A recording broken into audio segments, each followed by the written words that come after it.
जब मैं इस्लाम में आया तो कई मसाजिदों में जहाँ कम इल्मी के लोग शिकार थे, वो मुझे बार बार ये कहते थे, तुम कैसे कुरान को छू सकते हो, तुम पाक नहीं हो, तुमने खतना नहीं कराया। वो आजाद देते देते मैं थक चुका था, अपने वालों से तो दूर हो चुके थे, लेकिन जिसमें आया था उन लोगों में भी एतमाद जमाना बहुत मुश्किल था कि वाकई में मुसलमान हो चुका हूँ। अब मेरा इरादा किया कि खतना करूँ, क्योंकि इस उम्र में खतना करवाना पॉसिबल नहीं था, सर्जरी ही एक ऑप्शन था। मुझे याद आ रहा है चूड़ी में बेचता था और उस वक्त में मेरे पास इतने पैसे भी नहीं थे। डॉक्टर के पास गया, मैंने उसको अपनी कंडीशन बताई। इंसानियत तो ये होनी चाहिए थी कि वो बोलते नहीं भाई चलो अल्लाह की रिजा के लिए मैं आपका खतना कर दूंगा। बहरहाल ऐसा नहीं हुआ। उस वक्त में गालिबन आज से 15-16 साल पहले उन्होंने 14 या 1500 के करीब का मुतालबा किया था। मैंने 2-3 दिन लग करके फेरी करके सारे पैसे जमा करके मैंने उनको पेश कर दिए कि ये लो खतने के पैसे, आप मुझे खतना कर देना। उन्होंने बहरहाल सर्जरी किया, ऑपरेशन किया।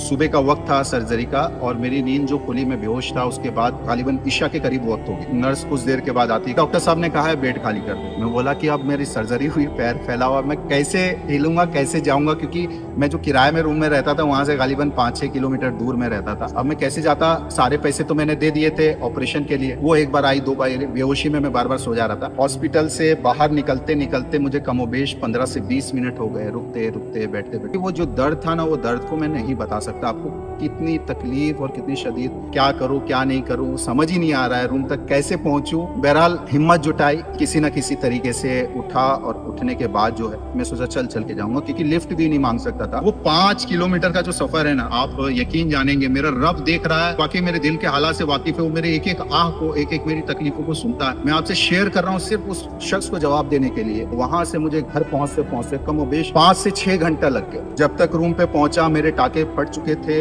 ब्लीडिंग शुरू हो चुकी थी। मैंने अपने कुर्ते के कपड़े को फाड़ा, उसे साफ किया, उस पे पट्टी बांधी, फिर उस पे पॉलीथीन बांधा कि वो खराब ना हो। 1 दिन 2 दिन 3 दिन भूखे प्यासे मेरी जान निकली जा रही थी। बुखार में जिस्म पूरा हीट हो चुका था, आंखों से आंसू नहीं रुक रहे थे। अल्लाह ताला से दुआ कर रहा था कोई ऐसा शख्स मर्द मुजाहिद आ जाए तो मुझे 1 कप पानी, 1 कप चाय, 1 कप बिस्कुट खिला दे। बहरहाल एक बच्चा गुजर रहा था, मैंने उस बच्चे को बुलाया। बच्चे को मैंने पूछा, बेटा तुम्हारे पास 5 रुपए है? मैंने कहा बेटा भूख लग रही है, तबीयत खराब है। उस बच्चे ने जाकर के मेरे लिए थोड़ा चाय और बिस्किट 1 पैकेट लेकर के आया। यकीन जाने वो लम्हा कैसे गुजारा मैं जानता हूँ। मैंने सोचा अब जो है ना निकलना पड़ेगा, नहीं तो मैं बहुत बीमार पड़ जाऊंगा। मैं साइकिल उठाया, चूड़ी लादा और निकल गया बेचने। साइकिल चला तो नहीं पाया, लेकिन ठेल के लेके गया। सुबह जाता, शाम को आता, शाम को आता तो देखता तो वो जगह फिर लहूलुहान हो जाता, खून से भीग जाता। जिस जख्म को सिर्फ और सिर्फ चंद हफ्तों में सूखने चाहिए थे, उस जख्म को सूखने में 1.5 साल से ज्यादा लग गया। अभी आप कहोगे कि कितने पैसे मिले मुझे, ऐसा मत। मेरे रब को राजी करने के लिए किया, सुन्नत पे अमल करने की नियत से किया, इस पे कोई जाती मफाद नहीं था। उस वक्त में मेरे ऊपर क्या दर्द भी थी ना, उसका 1% भी अल्लाह ना करे आप पे आए। हमें समझ में आ जाता है, वाकई कुर्बानी देना सीखना चाहिए। अल्लाह पाक से दुआ को भी रहूंगा, अल्लाह पाक को सबका खात्मा भी